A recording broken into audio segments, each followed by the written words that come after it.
안녕하십니까. 세계선교학회의 부회장으로 섬기고 있는 박보경 교수입니다. International Association for Mission Studies, 즉 세계선교학회는 기독교 선교와 관련된 다양한 연구를 진행하는 선교학 관련 학자들의 모임입니다. 매년 4년마다 대회가 열렸고 15회 대회는 호주 시드니에서 2022년 7월 7일과 11일까지 열리게 됩니다. 이번 국제 얌스 대회의 주제는 Powers, Inequalities and Vulnerabilities Mission in a Wounded World인데요. 오늘날의 선교 현장에서 직면하는 여러 다양한 형태의 힘과 불평등, 취약성에 대해 성찰하고 각 지역별 상황과 주제별 현안을 다루면서 선교의 새로운 관점들을 형성하는 것을 목표로 개최될 예정입니다. 이번 코로나는 인간이 얼마나 취약한 존재인지, 나아가 피조물의 취약성을 다시 한번 깨닫게 하고 있습니다. 코로나 팬데믹으로 온 세상이 큰 아픔 속에 있는데 이런 상처 입은 세상 안에서의 선교가 어떻게 진행되어야 하는지를 함께 고민하는 자리가 될 것입니다. 인큐베이션 사역은 세계 교회를 섬길 한국 차세대 신학자들을 발굴하며 육성하고 한국 학자들의 국제 대회 발표 및 학술지 기호를 위한 멘토링 사역을 합니다. 국제적인 학술 대회에서 논문을 발표하기 위해 준비하고 진행하는 여러 실질적인 과정에 멘토 학자들께서 멘티 학자들과 동행하면서 모두가 원활하게 신학자로서의 소명을 감당할 수 있도록 지원하는 사역입니다. 지난 2021년 필리핀 500주년 기념 국제학술대회에서 인큐베이션 사역을 통하여 9명의 한국 학자가 발표를 하였습니다. 올해 2022년 호주 시드니 세계 선교학회에서 많은 한국 학자들이 연구한 것을 발표하는 기회를 가지려고 합니다. 이번 한국 얌스 펠로십 인큐베이션에 지원한 외국인 참가자는 10분가량인데 이분들이 한국 얌스 펠로십의 인큐베이션 과정 가운데 시드니 얌스 대회에서 발표를 준비하고 있습니다. Hi, my name is Silas Kipkoskei from Kenya. The research topic of my PhD thesis was Rethinking Mission Moratorium towards Mission Jubilee in Kenya. Mission Moratorium was proposed to allow African churches to discover their identity of a calm and healthy dependency, calm self-reliance, and take an active role in global mission. Thus, the call of my research is to suggest new paradigm Mission Jubilee. 저 또한 젠더의 미션 테마 안에서 한국교회의 젠더 불평등 현황을 선교신학적 관점에서 비판하는 내용으로 발표 초록을 제출하였고 국제적인 수준에서 연구 작업을 수행하고 그것을 세계의 신학과 선교 현장에 나눌 수 있는 역량을 혼자가 아니라 같이 함께 키워간다는 점에서 정말 건강한 학문적 관계성을 경험하게 되는 것 같습니다. 이것은 한국교회의 경험을 신학화하여 세계 교회와 나누는 책임을 감당하는 귀한 일입니다. 호주 시드니 얌스 대회를 통해서 한국 선교 신학자들이 두드러진 성과를 낼 수 있도록 학문적인 지도와 격려 및 관리를 하는 인큐베이션 사역에 기도와 관심을 부탁드립니다. 하나님께서 인큐베이션 과정과 멘토링을 통해 새롭게 이루어질 일들에 대해서 기대하고 또 기도하고 있습니다. 앞으로도 이러한 공동체적인 학문함의 여정에 참여하고자 하는 지체들이 계시다면 함께하게 되길 소망합니다. 한국 얌스 펠로십, 한국 얌스 인큐베이션 화이팅!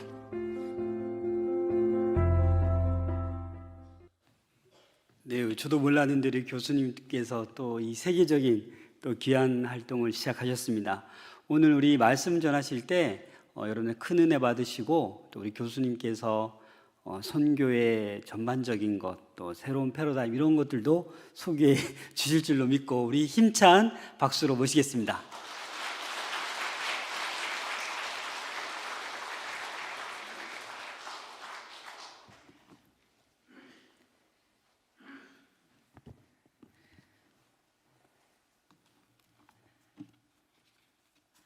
여러분 만나서 반갑습니다.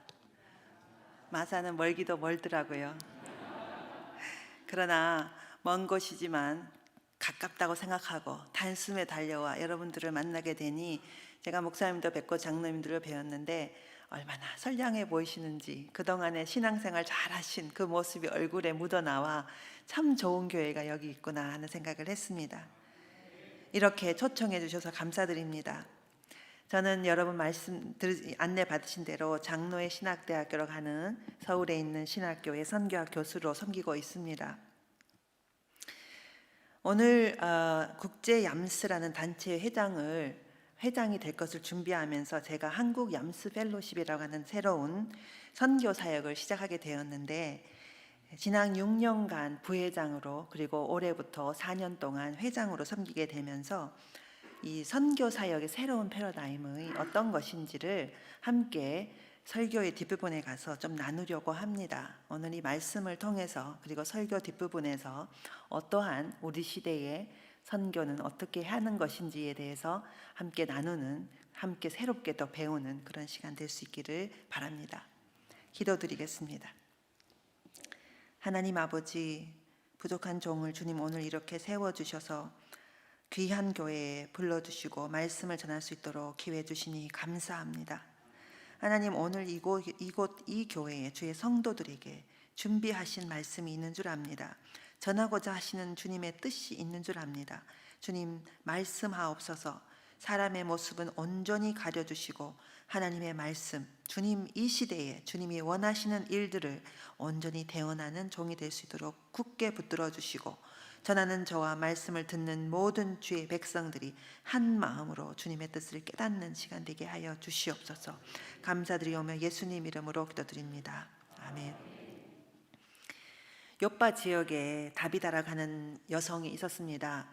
이 여성을 여제자라는 말을 쓰고 있습니다. 오늘 이 본문에 보면 신앙심이 아주 좋은 여성에게 붙여졌던, 보통 여자들에게는 그 시대에 제자라는 단어를 따로 붙여주지는 않았었습니다. 그런데 여제자 다비다라는 말이 붙은 것을 보면 그가 아마 신앙심이 남다르게 좋았던 여성이었을 것이다 추측이 가능합니다.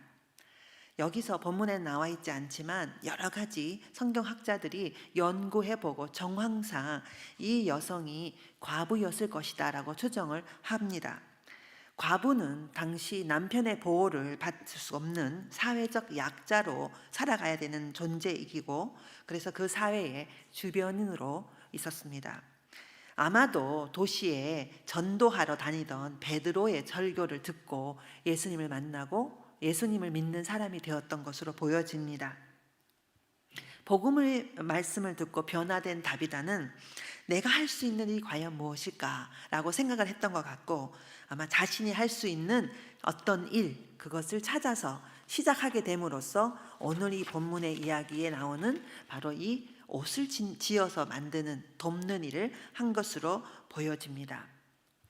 무엇보다도 자신과 비슷한 처지에 있는 과부들을 돌본 일을 해야 되겠다라고 생각했던 것 같습니다. 성경에 보면은 다비다가 했던 선행과 구제의 일이 많았다.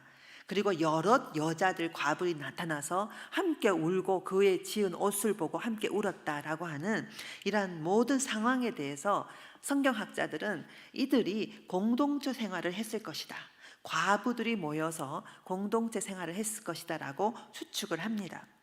그러던 중에 다비다가 병이 들었고 이 소식이 베드로에게 전달되었습니다.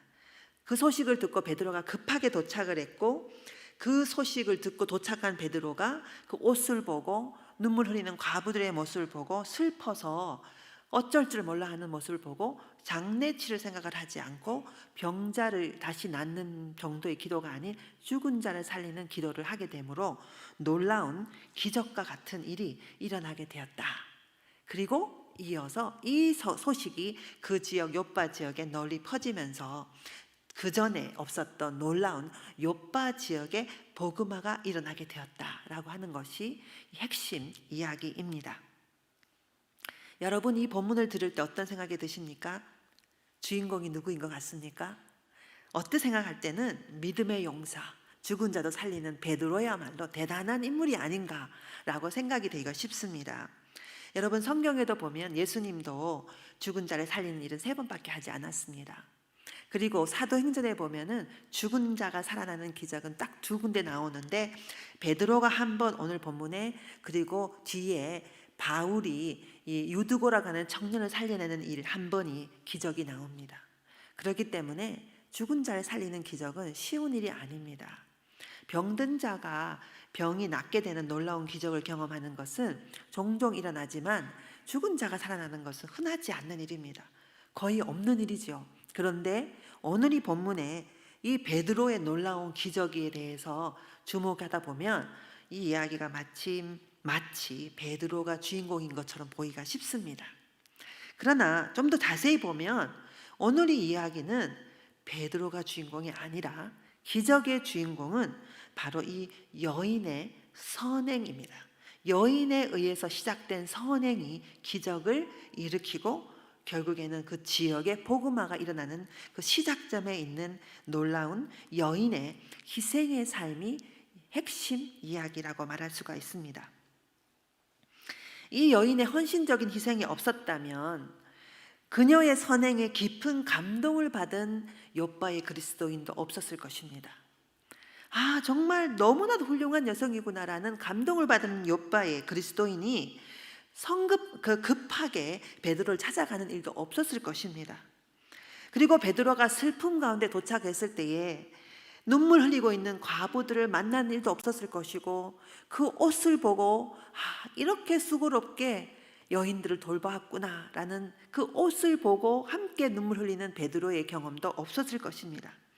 그러므로 이 모든 이야기의 이 모든 사건의 시작에는 바로 이 다비다라고 하는 여인의 선행에서 모든 것이 시작이 되었던 것입니다.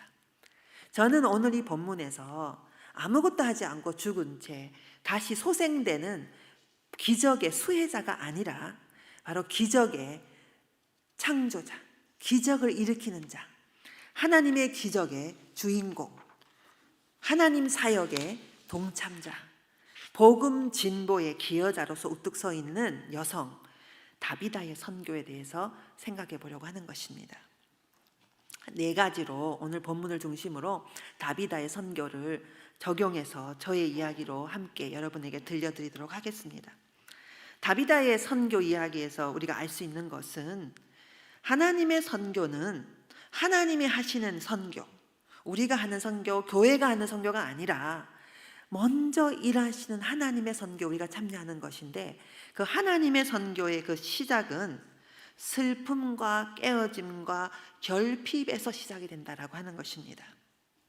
다비다는 과부됨의 경험을 가지고 이 모든 일을 시작하게 되었습니다. 이 경험이 없었더라면 아마 다비다는 다른 과부들을 돌아보려는 마음을 가지지 않았을 것입니다. 다비다가 이 슬픔의 경험을 통해서 나는 하나님의 저주를 받은 것이 아닌가 슬퍼하고 한탄하기보다는 나중에 보면 이 슬픔의 경험을 해석해내고 거기에 하나님의 뜻이 있을 수 있다라고 생각하면서 나중에 한 걸음 더 나아가 다른 사람을 돌아보는 일을 하기 시작을 하게 된 것입니다. 자신에게 주어진 슬픔의 경험을 하나님의 눈으로 해석하고 그 안에 주님의 뜻이 무엇인지를 분별하고 나아가 그 안에서 주님이 주신 소명을 찾는 일, 그것이 하나님의 선교의 시작점이라고 말할 수가 있습니다. 저는 2017년 2월에 53세의 나이로 간암 말기 선고를 받고 3개월 투병 끝에 하나라로 간 남편을 하나라로 보냈습니다. 이 경험은 저에게는 말할 수 없이 큰 슬픔의 경험입니다. 근데 이 경험이, 남편을 하늘나라 보내는 이 경험은 너무나도 많은 경험, 이 경험 속에서 많은 것을 배웠는데 몇 가지로 여러분에게 나누려고 합니다. 이 경험을 통해서 저는 삶과 죽음이 너무나도 가까이 있다는 사실을 배웠습니다. 너무 젊은 나이에, 53세라고 하는 젊은 나이에 너무 건강한 사람이 어느 날 갑자기 말도 안 되는 사형 선고를 받고 그냥 아주 힘없이 그냥 죽음으로 우리 곁을 떠나는 것을 경험하고 나니 이렇게 훌쩍 떠나는 것이 인생이구나 하는 것을 배웠습니다. 저희 남편도 목사이고 저도 목사이니 저희들이 대단하게 세상적인 목표를 세웠겠습니까마는 모든 하나님이 주셨다고 생각하는 계획들조차도 하나님이 허락하지 않으면 불가능하다라는 사실을 배우게 됐습니다. 그렇기 때문에 제가 배운 아주 중요한 것이 있는데 그것이 뭐냐 하면 나에게 미래에 대한 계획이 중요한 것보다 오늘 내게 생명이 있는 오늘 하나님이 원하는 일을 하는 것이 중요하구나 하는 것을 알게 되었습니다. 모든 미래의 선한 계획, 나쁜 계획이 아닙니다. 잘 살려고 하는 계획이 아닙니다. 내 자신을 위해서 살려는 것이 아닙니다. 선한 계획이라고 하더라도 주님이 허락해야만 할 수 있는 것입니다. 다시 한번 지나친 욕심을 내가 부리는 것은 아닌가? 이 계획도 혹시 내가 종교적 욕망으로 하는 것은 아닌가? 교회를 성장시키고 하나님의 일을 하는 것이, 이 모든 것이 나의 욕심은 아닌가 돌아볼 필요가 있습니다. 하나님이 우리가 오늘 살았다고 해도 내일 사는 것이 아닐 수도 있기 때문에 오늘 나에게 주어진 이 하루를 하나님이 원하는 그 하루를 살아야 되겠다. 오늘 하루를 감사하며 누리며 사는 것이 얼마나 중요한지를 저는 아주 절감하게 됐습니다. 그때쯤에 저는 제 자신이 온전히 이 일이 쓰임 받기 위해서 주님의 섭리 가운데에 주님이 먼저 남편을 하늘나라로 데리고 가서 남은 생애를 전적으로 제 자신을 하나님 앞에 헌신하도록 주님께서 허락하신 일이구나 받아들이게 됐습니다. 이 깨달음은 결코 쉽게 얻어진 깨달음이 아닙니다. 제가 왜 눈물 없는 시간을 보냈겠습니까? 쉽거나 가벼운 깨달음이 아니었고 저는 절망의 터널을 지났고 주님을 향한 원망의 시간을 지나봤고 말할 수 없는 깊은 죄책감과 괴로움 속의 시간을 지나봤으나 마침내 하나님의 섭리 속에 생명을 주장하는 하나님의 섭리 속에 하나님은 사람을 살리기도 하고 죽이기도 하는구나 하는 것을 받아들이고 살아있는 오늘 나는 죽음을 눈앞에 보듯이 오늘 최선을 다해서 내가 할 수 있는 일을 해내리라 그렇게 결심하게 된 것입니다. 특별히 저는 그때 이후 2017년 그러니까 5년 전 이야기입니다. 그때 이후 저는 목양의 사명에 불타오르게 됐는데 그것은 남편의 유언 때문이었습니다. 죽음이 가까우면서 개척교회 목사였던 남편은 마음껏 목회 못해보고 떠나가는 마음이 아쉬워서 제게 마지막 유언을 남겼습니다. 그것이 뭐냐 하면 내 목까지 목회해달라는 것이었습니다. 그 유언을 이어서 내가 감당해야 되겠다라고 생각하고 그때부터 지금까지 쉬지 않고 과할 정도로 몸이 부서져라 책임을 다하며 목양에 책임을 다하고 있습니다. 물론 저는 지역교회 목회자로 목사 일을 하는 것은 아닙니다.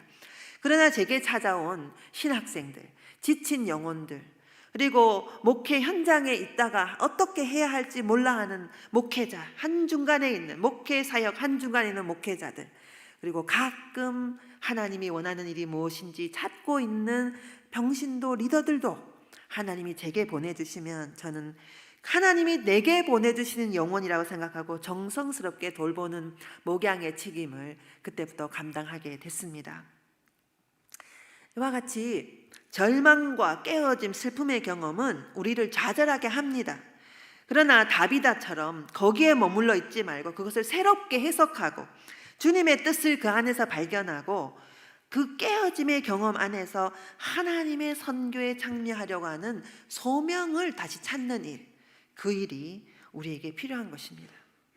하나님의 일은 항상 결핍과 아픔과 슬픔 속에서 발견되는 경우가 많습니다. 혹시 여러분들 중에 아픔이 있거나 결핍이 있거나 아쉬움이 있거나 모든 것이 만족스럽고 모든 것이 다 좋고 모든 것이 행복하다면 오히려 조금 걱정스럽습니다. 마음의 기도 제목이 있을 때 하나님께서 하나님의 일을 이것을 통해서 말씀하시려고 하는 것이 아닌가라고 새롭게 해석하는 눈이 필요합니다. 그리고 그 속에서 하나님이 나에게 하시려고 하는 일이 무엇인지를 찾아내는, 그때는 마음이 낮아진 상태이고 연약해진 상태이기 때문에 하나님의 뜻을 찾기가 더 쉽습니다. 숨겨진 하나님의 선교를 찾아내는 바로 아픔의 결핍과 슬픔의 경험을 통해서 하나님의 뜻을 발견하는 바로 이 다비다와 같은 바로 그런 경험이 여러분 안에도 있기를 바랍니다. 둘째로 다비다의 선교를 통해서 배울 수 있는 것이 있는데 그것은 슬픔의 경험이 있다면, 좌절의 경험, 절망의 경험, 어려움의 경험이 있다면 그 경험을 한 걸음 더 나아가 타인의 결핍, 타인의 아픔, 타인의 고통에 공감하는 원천으로 삼으시기를 바랍니다. 다비다가 자신의 슬픔만 바라보고 타인의 결핍에 관심을 가지지 않았다면 하나님의 일을 하지 않았을 것입니다. 자신과 같은 아픔을 가진 사람을 보면서 아하, 저 사람도 나같이 힘들겠구나 라는 생각을 하게 됐을 것입니다. 공감한 것입니다. 과부가 된 자신의 처지 때문에 다른 과부를 돌아볼 수 있는 계기를 가지게 된 것입니다. 왜 나에게만 이런 불행이 찾아온 것이야? 항의하거나 슬퍼하고 그 슬픔 속에 머물러 있지 않고 다른 아픔을 돌아보기 시작한 것입니다. 비슷한 경험을 하고 있는 아픈 자들을 돌아보는 모습 속에서 여기 바로 아픔을 향한 공감의 사역이 시작이 되는 것을 볼 수가 있는 것입니다. 그래서 혼자 있지 않고 다른 과부들을 불러들여서 공동체를 이루기 시작을 했고, 거기서 바느질하는 법을 가르치기 시작했고, 본인이 옷을 만들어 입히기도 하고 옷을 만들어서 생계를 유지하는 방식을 가르쳐주기도 하면서 삭바느질을 통해서 생계를 유지하는 여성 공동체, 과부들의 공동체가 만들어지기 시작했던 것입니다. 아픔의 경험을 가졌다면 그 비슷한 아픔을 가지고 있는 사람들에게 공감할 수 있는 기회를 하나님이 주시는데, 그 공감의 기회를 무시하지 말고 그 공감의 기회를 통해서 하나님이 어떤 일을 하기 원하시는지 그것을 눈을 열어서 볼 필요가 있습니다. 저에게도 이 공감의 기회를 하나님께서 주셨습니다. 남편이 죽은 지 3년이 된 2020년, 그러니까 여러분들이 잘 아시는 대로 코로나가 발병한 2020년 1월 한국에서, 그리고 특별히 대구에 2020년 2월에 집단 코로나 환자 32번 환자에 의해서 집단 발병이 일어났던 바로 그때 이야기입니다. 온 세계가 코로나로 충격 속에 있을 때에 저의 친언니가 코로나로 인해서 결국 희생당했습니다. 대구에서 코로나 집단 발병이 일어났을 때에 저의 친언니는 집단 발병지와 멀지 않는 곳에 살고 있었습니다. 언니는 하루 전화를 통화를 하는데 감기 증상이 있다는 연락을 받았습니다. 몸이 많이 아프다, 감기 증상이 있어서 왜 이렇게 몸이 아픈지 모르겠다. 가까운 약국에 가서 일단 약을 지어 먹었는데도 약이 도움이 낫지 않는다는 것입니다. 아무도 마스크를 끼고 다닐 때가 아니었었습니다. 코로나 집단 감염이 발생했다는 뉴스를 TV를 통해서 보고 있었을 때 저희 언니는 이미 감기 증상으로 몸이 아파 있었습니다. 며칠 지나지 않아서 대구는 완전히 아무것도 없는 음산한 공동 도시로, 이것이 그 죽은 도시처럼 변해가는 그것을 지켜보며 어찌할 바 몰라 하고 있었던 그때였습니다. 마침 그때 저는 또 해외에서 오염 지역을 지난 뒤에 바로 저의 노모, 90이 넘은 노모를 오랜만에 보고 치매로 인해서 점점 더 몸이 약해지기 때문에 친정에 내려가서 그 집에 머물러 있었던 그 시기였었습니다. 저는 오염 지역을 지나가고 해외에 있다가 들어왔기 때문에 이제 위험한 사람으로, 그러니까 혹시 코로나가 걸릴 수 있는 가능성이 있다는 사람으로 이제 자가격리를 해야 되는 그런 상황에, 옆방에는 저희 친정 어머니가, 이쪽 방에는 저 혼자 어찌할 바 몰라는 그 와중에 전화로 바로 한 20분 정도 거리에 있는 저희 언니는 그렇게 감기를 들려서 쓰러져 있는 그런 상황이었습니다. 너무나도 어이없는 일이 일어나고 있는데 안타까운 것은 의료 체계가 순식간에 무너졌기 때문에 저희 언니는 초기 대응을 제대로 하지 못해서, 의료 혜택을 받지 못해서 결국에는 죽음을 맞이하게 됐습니다.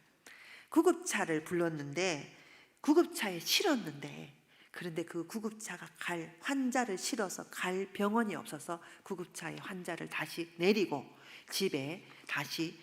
집으로 다시 환자를 내리는 그런 해프닝도 있었습니다. 그리고 다시 얼마 후에 구급차를 다시 불러서 환자를 다시 실어서 이번에는 내리지 않고 구급차 대원에게 호소했습니다. 형부는 어떻게 링겔 한 번 못 맞고 보낼 수는 없지 않습니까? 이때쯤에 이미 저희 언니는 이제 코로나 확진자로 판명을 받았고 병원으로 들어갈 수 없었기 때문에 그 구급차 안에서 기다리며 병원에 들어가기를 기다리며 산소호흡기가 거기 있지 않습니까? 산소호흡기라도 대기해 주십시오라고 호소해서 그곳에서 기다리는 시간을 보내야만 했었습니다. 저는 지금 이렇게 너무나 아무렇지 않은 듯 말을 하지만 3년 전에 있었던 경험인데 몸서리 쳐집니다. 형부는 너무나도 기가 막히고 말도 안 되는 이 상황을 받아들일 수가 없어서 그냥 하도 정신이 없어서 넋을 놓고 있었고 너무나도 오랜 기간 동안에 구급차 안에서 기다리다가 결국 상태가 악화되어서 극적으로 병원으로 들어갈 수 있었고 들어간 지 1시간 만에 의사로부터 연락을 받았습니다. 이미 상태가 악화되었으니 연명치료를 할지 말지 결정하라는 통보였습니다. 형부는 정말 어쩔 줄 몰라 했고 나머지 식구들도 어쩔 줄 몰라 하는데 그 현장에서 아무 말 하지 않았지만 천국으로 보내는 그 마지막 순간에 어떻게 해야 하는지 말할 수 있는 사람은 저밖에 없었습니다. 괜찮습니다, 형부. 언니를 작별 인사하시고 슬프지만 그래도 천국에서 다시 만나면 됩니다. 괜찮습니다. 언니를 잘 인사하고 보내십시오라고 전화기를 사서 음압병동에 보내고 작별 인사를 하게 할 수 있었던 그 공감의 시간, 그리고 그 위로, 공감의 위로를 할 수 있었던 그 전체의 과정 중에 만약에 제가 남편을 3년 전에 보내는 경험을 하지 않았다면 그 허망한 죽음 앞에 아무 말도 못했을 것입니다. 어느 형제도 그것을 제대로 돌보지 못하고 어떻게 해야 될지 몰라 할 때에 저는 적어도 공감할 수 있는 그 마음이 있었기 때문에 어쩌면 하나님께서 이 경험을 통해서, 저의 경험을 통해서 바로 위로할 수 있도록 해주신 것으로 생각하게 됐습니다. 최근에도 계속적으로 비슷한 경험을 하고 있습니다. 죽어가는 사람들을 볼 때에, 어찌할 바 몰라 할 때, 갑작스럽게 죽음이 다가올 때에 다른 사람들은 몰라도 저는 그들에게 공감하며 위로할 수 있는 바로 그 경험을 지금도 할 수 있는 것이죠. 그것은 바로 2017년 제가 경험한 그 경험을 슬픔의 경험이지만 그 슬픔 속에 하나님이 원하는 새로운 소명의 삶을 시작하게 됐기 때문에 가능했던 것 같습니다.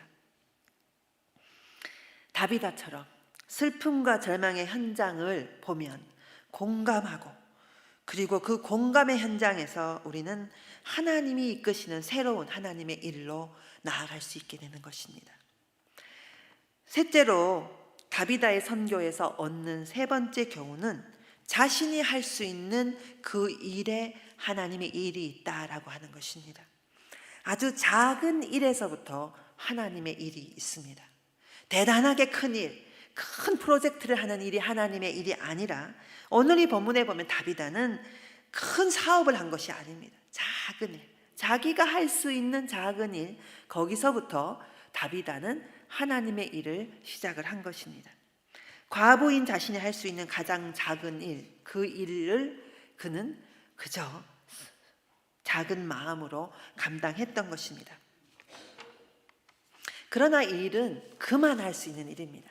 자신만이 경험한 일, 이것을 통해서 자신이 할 수 있는 일을 발견한 것입니다. 주님은 우리들에게 할 수 없는 일을 하라 이렇게 말씀하지 않습니다. 내가 할 수 없는 일, 저 멀리 있는 일, 내가 정말 도달할 수 없을 것 같은 큰 일, 이것을 요구하지 않습니다.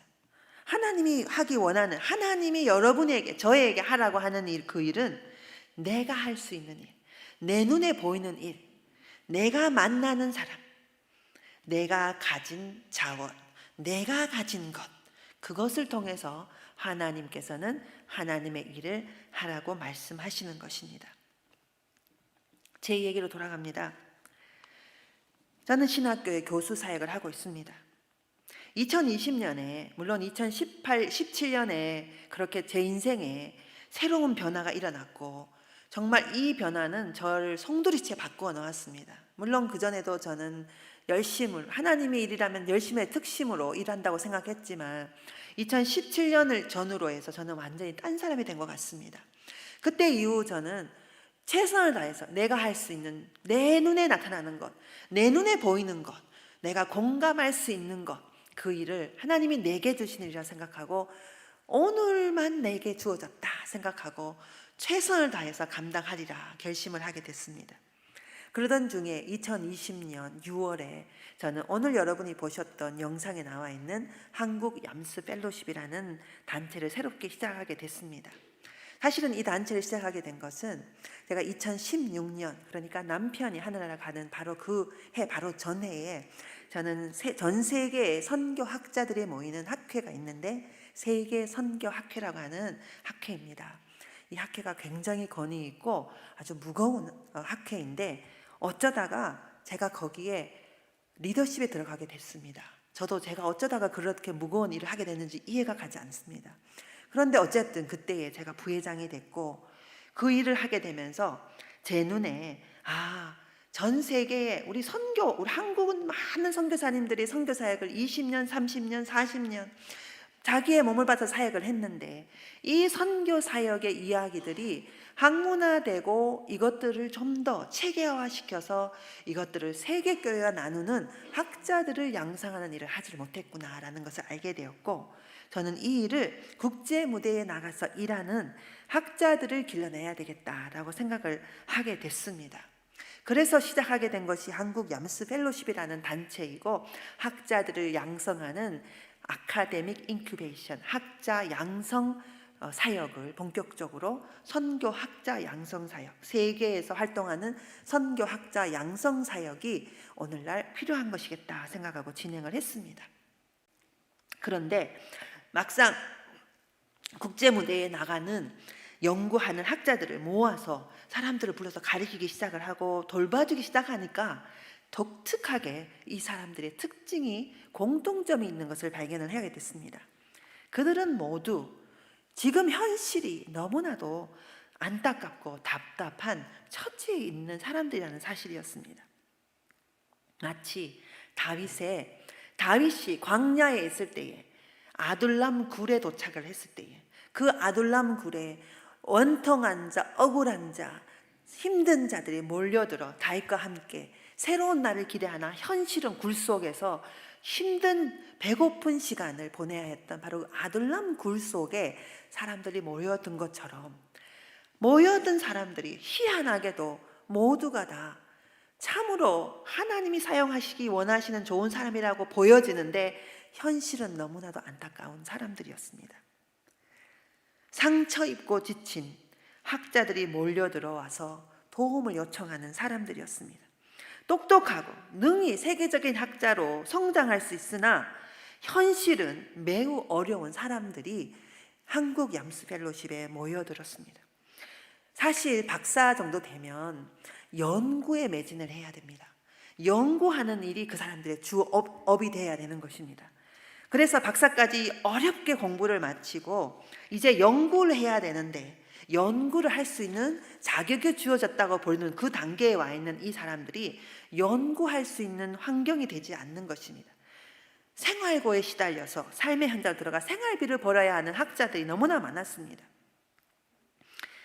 다른 사람들은 이들의 사정을 알지 못하는데 이들의 개인적인 사정을 인큐베이션이라는 사역을 통해서 자세히 들여다서 보니 그것이 보이게 됐고 한 명 한 명을 돌보면서 이 사정이 너무나도 안타깝고 제 마음에 나도 학자의 길을 가는 사람으로 한국 선교의 문제가 무엇인지 한국 선교는 어떻게 가야 되는지에 대한 배움을 깨닫게 된 저로서 이 사람들을 어떻게 도와야 되는가 너무나도 안타까운 마음이 제 마음에 들게 되었습니다. 최근에 제가 경험한 것을 여러분과 나누려고 합니다. 오늘 여러분이 본 영상 안에는 한 젊은 여성 학자가 나옵니다. 여러 명이 나왔지만 그 중에 영상에 나와 있는 한 학자가 있는데 그 사람의 이름은 현한나 박사라는 사람입니다. 현한나 박사 이야기를 여러분에게 좀 들려드리겠습니다. 어린 시절 개척교회 목회자의 자녀로 자라서 어릴 때부터 대학을 졸업할 때까지 그리고 그 이후까지 본인 스스로 학비를 벌지 않으면 학교를 다닐 수 없는 극심한 가난한 환경 속에서 늘 배고프게 자라났습니다. 설상가상으로 개척교회 목회자였던 아버지가 억울한 사기를 당하고 이제 모든 것을 순식간에 다 잃어버리고 난 다음에는 고등학교 3학년 때 할머니 집에, 그리고 오빠는 다른 곳에, 가족은 뿔뿔이 흩어져서 할머니 집 베란다에서 기거하며 여름을 지내야 했던 시기도 있었다고 합니다. 공부는 잘해서 서울대를 들어가고 신학대학교를 졸업하고 박사까지 모든 과정을 학비를, 그래도 공부를 잘해서 학비를 지원을 받아서 우수한 성적으로 박사까지 마쳤는데 너무나 실력이 좋습니다. 영어도 잘합니다. 중국어도 할 줄 압니다. 특별히 이슬람 전공이기 때문에 아랍어도 할 줄 압니다. 그런데 이 사람이 연구를 할 수 있는 환경이 되지 않는 것입니다. 한 번은 제게 이런 말을 합니다. 교수님, 저는 연구하는 게 제일 좋아요. 공부하는 게 제일 좋아요. 그런데 공부할 수가 없네요. 생활고에 시달려서 주중에는 교회 사역으로, 주중에는 시간 강사로, 주말에는 교회 사역으로 여기저기 뛰어다니느라 도대체 마음을 안정하고 연구할 수가 없어서 너무나도 안타깝다라고 속상해하는 이야기를 듣게 되었습니다. 그 얘기를 들은데 제 마음이 찢어지는 겁니다.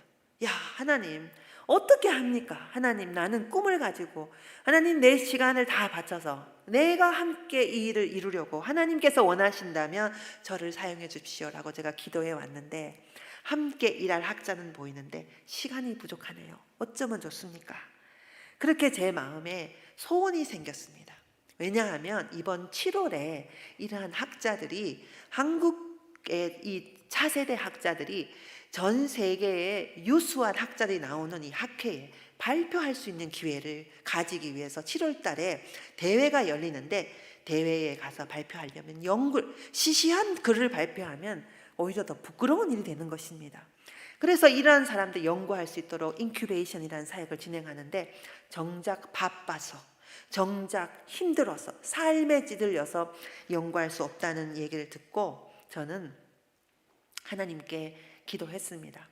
하나님 제 마음에 이게 보이게 하셨으니 하나님 기회를 주십시오 라고 그때부터 기도하게 됐고, 그 기도의 제목이 한 명의 학자에게 한 명의 이름이 있습니다. 아둘람 그란트, 아둘람 장학금인데 1년 동안만 이 아둘람 장학금을 통해서 이 학자들이 온전히 연구에 매진할 수 있는, 그것으로는 생활비는 부족하지요. 큰 액수가 아닙니다. 그러나 적어도 격려하는 차원에서 이것을 하기를 원합니다 라고 생각하고 10명의 학자에게 지원해 주기를 바랍니다. 하나님 도와주십시오라고 제가 제 마음의 기도를 가지게 됐습니다.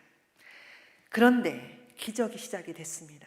지난 1월 셋째 주에 저는 청주에 있는 서원경 교회에 이렇게 저녁 예배 설교를 했었습니다. 천사 선교주일 설교를 하라고 저를 불렀는데, 사실 그때에 1월 셋째 주에 저는 이미 서울에 어떤 교회에 설교가 잡혀 있었습니다. 오후 예배 설교가 있기 때문에 저는 제 체력이 허락하지가 않아서 목사님 죄송합니다. 너무너무 제가 가서 내가 정말로 이 메시지를 전하고 싶은데 제가 체력이 안 될 것 같습니다 했더니 목사님께서 강력하게 저에게 권면을 하는 겁니다. 그래도 내려올 수 있다. 그래서 제가 그 목동에서 설교를 하고 오후에 설교를 다 끝나자마자, 예배가 다 끝나기도 전에 뒤로 나와서 다시 광명역으로 달려가서 광명역에서 다시 기차를 타고 다시 또 청주로 내려가서 거기에서 극적으로 시간을 맞춰서 설교를 했었습니다. 그런데 제가 저녁 예배에 설교를 하는데 너무 이미 지쳐버린 거예요. 설교를 한번 할 때는 다 쏟아내게 되기 때문에 저녁 시간까지 마음이, 혹시라도 성도들이 이렇게 많이 오는데 제가 늦기라도 하면 큰일 나지 않습니까? 그래서 조마조마한 마음에 도착을 하고 그냥 제가 지쳐버린 거예요. 그래서 설교를 하는데 제가 설교를 하면서도 이렇게 설교를 망치기는 또 처음인 거예요. 완전 설교를 횡설수설 무슨 설교를 했는지 모르겠습니다. 그렇게 설교가 끝나고 횡설수설 설교가 끝난 다음에 함께 기도하겠습니다 하고 기도를 다 하는데 갑자기 제 목이 확 메이는 거예요. 그 이유는 다름이 아니라 하나님이 제게 아둘람 장학금을 통해서 한 명의 학자라도 길러낼 수 있도록 하나님이 기회를 주셨건만, 이렇게, 왜냐하면 목사님이 혹시 아는가 성도들이 감동을 받을 수 있으니 설교 잘 준비하십시오라는 말에 제가 마음이 성급했던 것 같아요. 그래서 잘 안 돼서 저는 너무너무 속이 상해서 마지막 순간에 기도를 하는데 무리한 일정으로 내가 설교를 망쳐버렸구나 생각이 들면서 하나님한테 너무너무 죄송한 거예요. 컨디션 조절을 잘했어야 되는데 컨디션 조절을 못해서 결국에는 기회를 줬는데 너는 기회를 망쳤냐 라고 하는 말을 듣는 것 같습니다. 그래서 저는 너무나도 속상해서 그 간절한 마음 때문에 기도를 하면서도 갑자기 울컥하는 마음에 목이 메였어요. 설교를 끝난 다음에 기도를 하는데 진짜 거짓말 아니고 1분간을 아무리 눈물을 참고 설교를 다시 또 기도를 다시 하려고 하는데 이게 주체가 안 되는 거예요. 그래서 그냥 30초 이상을 조용하게 말을 못하고 있었습니다. 그랬더니 목사님이 너무 놀라서 여기 앉아 계셨는데 저 여자 교수가 왜 저러나 조마조마했다고 합니다. 겨우겨우 참고 설교가 다 끝난 다음에, 기도가 다 끝난 다음에 내려왔는데 목사님이 너무 안타까운지 올라오셔서 저 대신 더 절실하게 지금 선교는 이런 것도 선교다라고 말씀하시며 저를 대신해서 말씀해 주셨는데, 결국 그날 저녁 헌금해 주셨는데 그 헌금 액수가 너무도 감사하게 현안나 박사 한 명에게 1년 동안 지원할 수 있는 장학금이 정확하게 나왔습니다. 제가 그 장학금의 액수를 보고 너무너무 기뻐서 바로 전화했습니다. 현 박사, 하나님이 당신 사랑하는 것 같아. 하나님께서 더도 말고 덜도 말고 우리 단체를 통해서 서원경 교회라고 하는 교회를 통해서 하나님이 하나님의 사람을 이렇게 인재를 양성하는 이 사역에 마음을 모아서 하게 하시니 너무 감사하지 않나 라는 라는 것을 제가 얘기를 했더니 현안나 박사가 눈물을 흘리며 교수님 제가 너무너무 눈물이 나네요 라고 얘기를 했습니다. 이런 말씀 드리는 것은 내가 얼마나 좋은 일을 하는지 자랑하려는 것이 아닙니다. 제가 할 수 있는 일이 뭔가 생각하라는 거죠. 내 눈에 보이는 것이 뭔가. 저는 교수로서 이 일이 필요하다는 것이 제 눈에 보였기 때문에 마음에 품고 하나님 내가 할 수 있는 일이 무엇인지를 하나님께 아뢰고 기도했더니 그 일을 이루어 가신다는 것을 저는 간증하는 것입니다. 네 번째로 다비다의 선교에서 배울 수 있는 것이 있는데 그것은 뭐냐면 희생이 없이는 하나님의 일이 일어날 수 없다라는 것입니다. 타인을 위한 삶을 살아가는 주님의 가르친 대로 순종하며 희생하는 삶, 이것이 다비다의 선교에서 배울 수 있는 것입니다. 다비다는 살아있을 동안에 많은 희생을 했습니다. 다른 사람을 돌보는 일이 결코 쉬운 일이 아닙니다. 제가 좀 해보니까 갈등이 일어납니다. 내가 이렇게까지 해야 되나? 나는 뭐 하나? 나 자신을 위한 건 안 하고 왜 남들만 위해서 이렇게 살아가나? 라는 생각이 들 때가 있습니다. 과부들의 공동체를 만들며 그것을 돌보는 일이 쉽지 않았을 것입니다. 갈등이 일어났을 것입니다. 원하는 대로 일이 흘러가지 않을 때 가르치는 일을 하는 것이 쉽지 않았을 것입니다. 그러다가 힘들은데도 참고 하다가 결국 병이 났을 것이고 죽음에 이르게 된 것입니다. 희생했기 때문에 나타난 결과인 것입니다. 저의 남편은 아내가 교수 사역을 하기 위해서 하나님의 부르심이 있다는 것을 느끼고 사모로서 일하는 것도 좋지만 개척교회 목사의 사모로 일하는 것도 좋지만 하나님의 부름에 따라 가는 것이 좋겠다 생각을 하고 저를 일찌감치 장신대 교수가 된 것을 보고 저를 밀어줬습니다. 근데 본인의 소명이 부르심이 개척교회 목회자라는 것을 알고 어떻게 최선을 다해서 순간성을 결정했으나 그 결정의 결과가 남편은 미국에서 개척교회 목사로 저는 한국에서 교수 생활로 지낸 세월을 10년을 하게 돼버렸습니다. 이상한 관계가 아니라 하나님의 소명을 따라 살다 보니 이렇게까지 오게 된 것입니다. 그런데 그렇게 하다 보니 주중에는 트럭 운전을, 주말에는 교회 개척을 하다 보니 결국에는 무리가 돼서 과로로 하늘나라로 간 것입니다. 희생이 필요합니다. 제가 오늘 여기에 이렇게 서서 교수랍시고 설교 잘하고 하나님의 일을 하는 사람이라고 말씀을 증거하지만 제 뒤에 저보다 더 훌륭하게 주의 사역을 감당한 한 사람의 희생이 있었기 때문에 저도 그 일을 할 수가 있는 것입니다. 마찬가지로 하나님의 일에는 희생이 필요한 것입니다.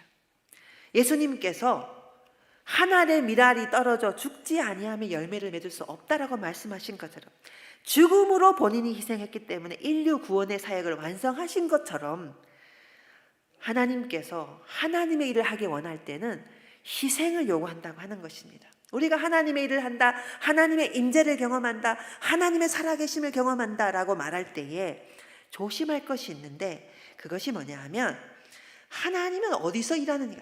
여러분들이 기도하고 찬양하고 오늘도 찬양이 너무나 은혜롭게 찬양하고 기도하고 예배드리고 하나님을 만나고 여기서도 하나님의 임재를 경험하고 하나님 살아계심을 경험하지만 더 중요한 하나님의 경험이 있습니다. 그게 뭐냐 하면 희생을 각오하는 순종으로 하나님의 일을 함으로써 얻게 되는 하나님의 임재 경험을 통해서 하나님 살아계시는구나 하는 것을 경험하게 되면 예배 중에 경험한 임재 경험하고는 비교가 되지 않는 강력한 하나님의 임재 경험을 하게 됩니다. 제가 그것을 너무나 많이 요사히 느낍니다.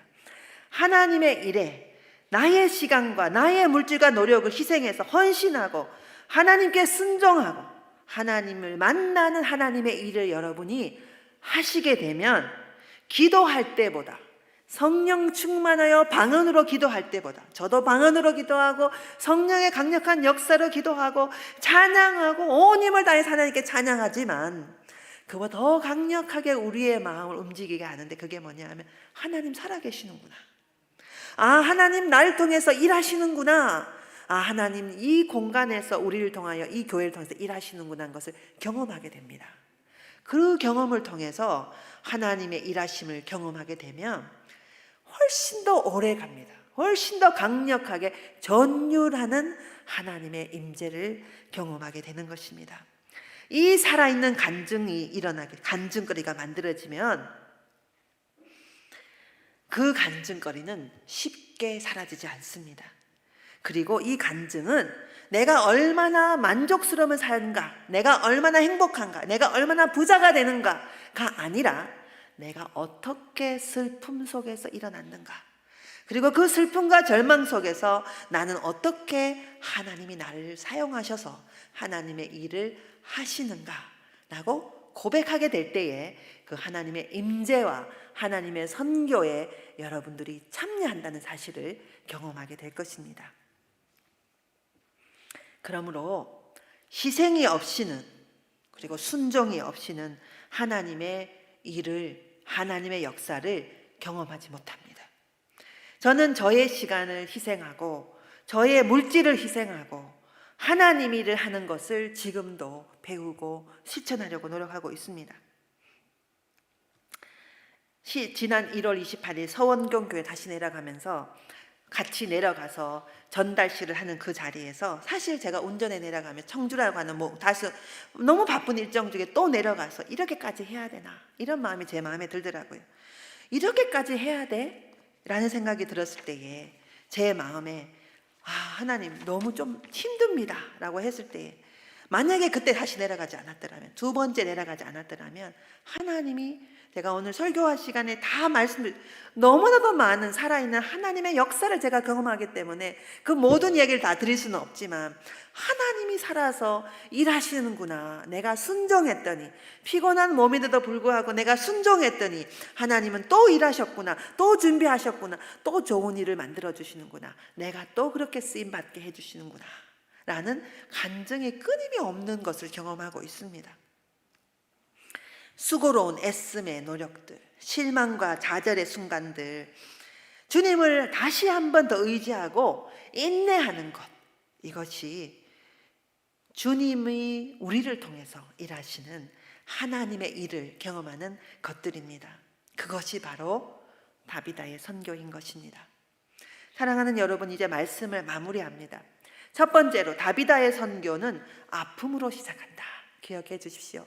내가 지금 겪고 있는 아픔이 있다면 그 아픔의 뒷면에는 하나님이 일하시려고 시작한 일이구나 생각하십시오.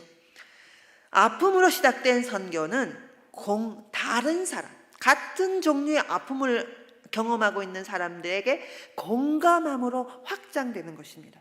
혼자 생각하지 않고 공감하고 함께 울려주는 그 공감으로 한 걸음 더 나아가게 되는 것입니다. 세 번째로 다비다의 선교는 그 공감 속에서 내가 할 수 있는 일이 무엇인지를 찾는 것입니다. 다른 일을 찾는 것이 아니라 내가 지금 할 수 있는 일, 작은 일, 그 일에서부터 하나님은 하나님의 일을 하시는 것입니다. 그리고 마지막으로 꼭 기억할 것이 있습니다. 희생이 필요하다. 그리고 대가가 필요하다. 그 노력이 필요하다. 그럴 때에 하나님은 나를 통해서, 여러분을 통해서 일하시고 그 하나님이 하시는 일, 하나님의 선교, 그 하나님의 선교에 내가 하는 것이 아니라 내 자신이 온전히 드려지는 것입니다. 내가 하나님의 일을 하는 것이 아니라 하나님이 하시는 하나님의 선교에 내가 온전히 드려지는 것. 그래서 그 하나님의 성령의 파도에 내가 온전히 내 몸을 던지는 것. 내가 거기에 맞춰지는 것이지 하나님의 일을 내가 하는 것이 아니라는 것입니다. 그러므로 오늘 코로나 시대에 우리가 해야 되는 아픔으로 가득 차 있는 이 시대에 그것이 어떤 자들에게는 학자를 길러내는 일일 수 있고 어떤 자들에게는 선교 현장에 있는 코로나 환자들로 지금 고통받고 있는 선교사님들을 돌보는 일이 될 수도 있고 그것이 어떤 자들에게는 교회 목양의 현장에서 고통받고 있는 자들을 돌보는 일일 수도 있고 그것이 어떤 모습이 상관이 없습니다.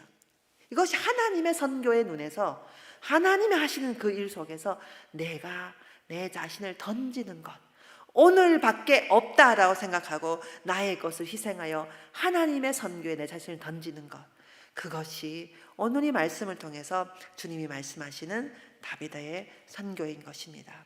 바라기는 이 말씀이 우리의 생각과 우리의 마음과 우리의 행동에 변화를 일으켜서 하나님이 원하는 선교 사역에 하나님의 선교에 모든 공동체가 온전히 쓰임받고 사용되는 귀한 교회의 성도 모두가 되기를 바랍니다. 기도드리겠습니다. 하나님 아버지, 다비다의 선교는 저 멀리 내가 할 수 없는 것이 아니라 가장 가까이에서 내가 할 수 있는 나의 아픔의 현장에서부터 시작되는 것을 배웠습니다. 하나님, 이곳에 있는 마산 동부교회 주의 성도들, 저는 그들의 사정을 전혀 알지 못합니다. 어떠한 삶의 여정을 지났는지도 알지 못하지만 우리 주님은 그 개개인의 삶의 사정을 다 잘 아십니다. 어떠한 눈물이 있었는지, 어떠한 좌절이 있었는지, 어떠한 안타까움이 있었는지 주님은 다 아십니다. 주님, 그러나 그 속상한 시간들, 그 어려움 속에 하나님의 일을 위한 위대한 하나님의 선교의 열쇠가 숨어 있다는 사실을 깨닫게 하시고 그곳에서부터 하나님의 일이 시작될 수 있도록 주여 우리들을 사용하여 주시옵소서. 하나님의 선교에 우리 자신이 온전히 들어지게 하여 주시옵소서. 하나님, 그리하여 오늘 이 어둡고 이 절망스럽고 이 힘든 코로나 시대에 사회, 정치, 경제, 육신적으로 어느 것 하나 제대로 된 것이 없는 이 어려운 때에 하나님의 일을 온전히 감당하여 새로운 놀라운 변화가 이곳에서부터 시작될 수 있도록 주여 성령께서 강하게 역사하여 주시옵소서. 우리 주님께서 함께 하신 줄 믿사오며 예수님 이름으로 기도드립니다. 아멘.